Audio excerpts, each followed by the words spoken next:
Values అనే దాని మీద belief system is the most important. ఒక బెస్ట్ ఎగ్జాంపుల్ చెప్పుకుందాం.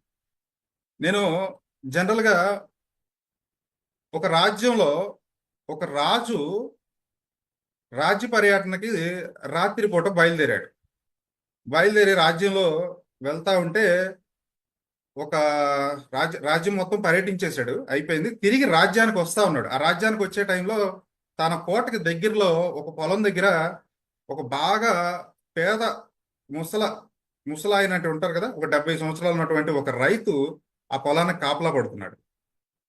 ఎప్పుడైతే ఈ పొలానికి కాపలా పడుకున్న రైతుని ఈ రాజు చూశాడు.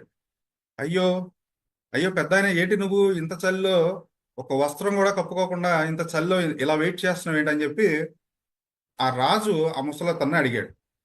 దానికి ఆ ముసలాయన అన్నాడు, అయ్యా రాజా గారు, నేను గత 70 సంవత్సరాల నుంచి ఇదే పని చేస్తున్నాను. రోజు డైలీ ఈ చలిలో కానీ ఎండనక వాననక ఎప్పుడైనా నేను ఇలాగే ఉంటాను. ఇది నాకు అలవాటు అయిపోయింది రాజా గారు అని చెప్పాడు. దానికి ఆ రాజుగారు చెప్పాడు, అలా కాదు పెద్దాయన, నువ్వు ఇంత బాగా చలిగా ఉంది, వణికిపోతున్నావు, నువ్వు ఇలా ఉంటే చాలా ఇబ్బంది పడతావు, ఇంత చలికి నువ్వు తట్టుకోలేవు, ఇంత చలి చచ్చిపోతావు నువ్వు అని చెప్పి ఇమీడియట్ గా నేను ఒక వస్త్రం తీసుకొచ్చిస్తాను నీకు అని చెప్పి ఆ రాజా గారు ఆ గుర్రం మీద నుంచి ఆ కోటలోకి వెళ్ళిపోయాడు.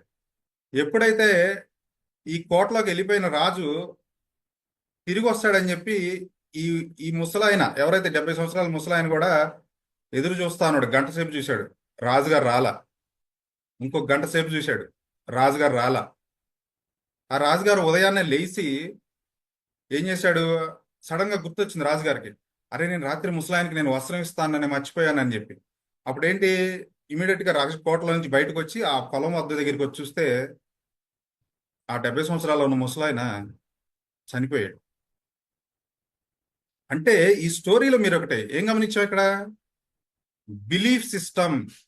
ఆ ముసలాయన 70 సంవత్సరాల ఎండనక వాననక ఎప్పుడు వస్త్రం లేకుండా ఉన్నటువంటి వ్యక్తి, ఎప్పుడైతే ఈ రాజు వచ్చి నువ్వు ఈ చల్లో చచ్చిపోతావు, నువ్వు వస్త్రం కప్పుకోలేకపోతే నువ్వు చచ్చిపోతావు అని చెప్పి తన బ్రెయిన్ కి ఒక బిలీఫ్ని ఇచ్చాడు.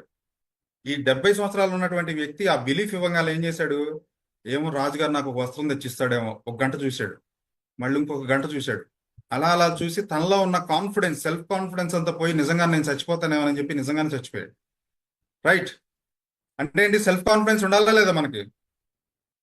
ఎప్పుడైతే ఎదుటి వ్యక్తులు మిమ్మల్ని డిగ్రిగేట్ చేస్తారు, డిగ్రిగేట్ చేయడం కూడా చాలా ఇంపార్టెంట్ లైఫ్ లో. మనకి నువ్వేం చేయలేవురా, నీ వల్ల కాదురా, ఇతరుల మీద నమ్మకం పెట్టుకోవడం వల్ల కాన్ఫిడెన్స్ పోతుంది. ఎస్, నువ్వు ఎప్పుడైనా నువ్వు ఇండిపెండెంట్ గా ఉండాలి, నువ్వు ఇండిపెండెంట్ గా వర్క్ చేయాలి. You don't need to depends on anyone. ఎప్పుడైనా గుర్తుపెట్టుకోండి, జనరల్ గా ఇప్పుడు ఇది చేయలేవరంటే ఏమంటాం మనం, సార్ నాకు డౌట్ ఉంది